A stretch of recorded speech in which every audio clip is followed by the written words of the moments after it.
Hi everyone, welcome to Simplicity TV. I am Jen Pike, your host. Welcome to my couch sessions for our Cut the BS Wednesdays.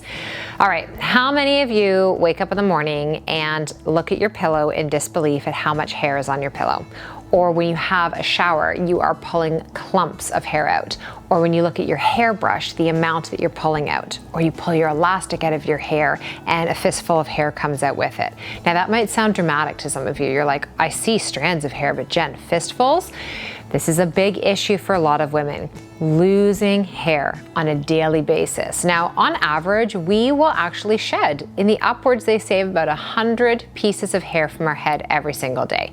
But when it's more than that, when it's oftentimes you just touch your hair and it's falling out, you're noticing the thinning, you've got patches where you can see that there's not a lot of hair regrowth that is happening and it's getting finer or more straw-like. This is definitely something that raises some concerns. It raises some red flags and you need to pay attention to. So why would we be losing our hair? Well, hormones are almost always at the root of this, and at the root of our hormones is our gut. So how healthy is your digestion?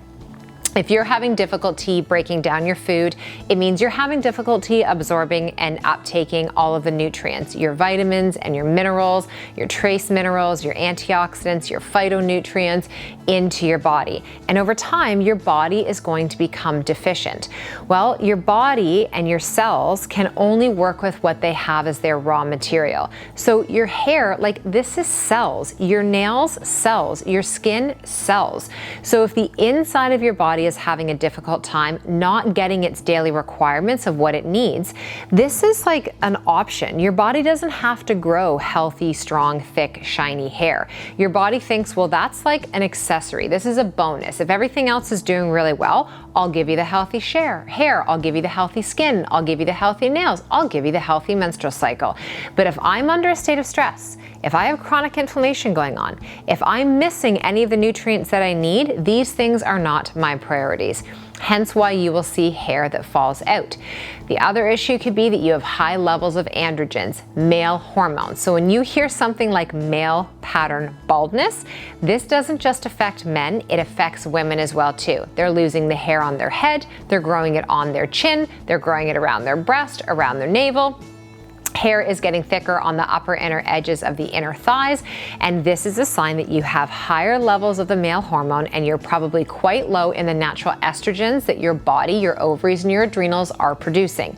There probably is also a level of issue going on with unsupported levels of progesterone in your body. So this is where it's taking a deeper look what's going on. How's your thyroid health? Is your thyroid actually functioning optimally?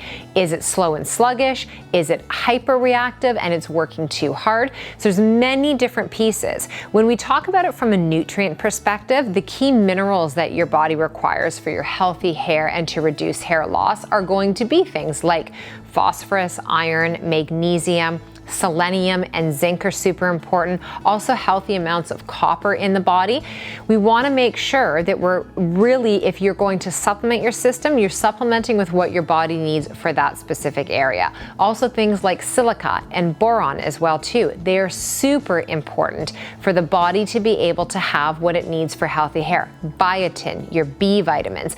So you can't just take a singular item, a singular supplement, or eat just a singular food and anticipate that that's going to be the thing to make the difference. It's having a well-rounded protocol. It's using things like elixirs and smoothies, these kind of catch-all basins where we can add a lot of different things into it. It's using something like, if you're in the multivitamin kind of bandwagon, a really good quality one, I love Juice Plus for that, adding something like collagen powder in. Like collagen is your most abundant protein and tissue throughout your body that is not just in the internal system, but is also part of what's creating a healthy external as well too, the hair, the skin, and the nails. So that would be something you want to consider as well. And also mapping out your hormones. Have you had complete blood work done? Not what your doctor calls complete, but complete full blood work looking at the full thyroid panel, your full hormonal panel. Have you ever had a Dutch hormone test done, which is actually looking at your urine and showing us not only what are the hormones that you are secreting, but how well are you methylating, binding, neutralizing, and detoxifying and eliminating these hormones out of your system, right? What are your levels of stress and cortisol like in your body? all of these factors play a huge role in how well your body is going to do.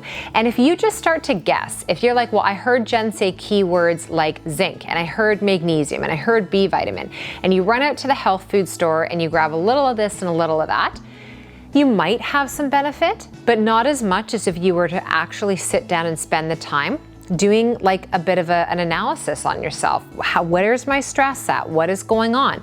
And if that feels overwhelming and you feel like that's a different language, you don't get it, this is where you book in with a practitioner. So maybe it's a naturopath, a functional medicine doctor, a functionally integrative holistic nutritionist like myself. Maybe you look at a program like the Hormone Project, something where you start to see glimpses of what is being described, feeling like it's what you wake up with and live with on a daily basis.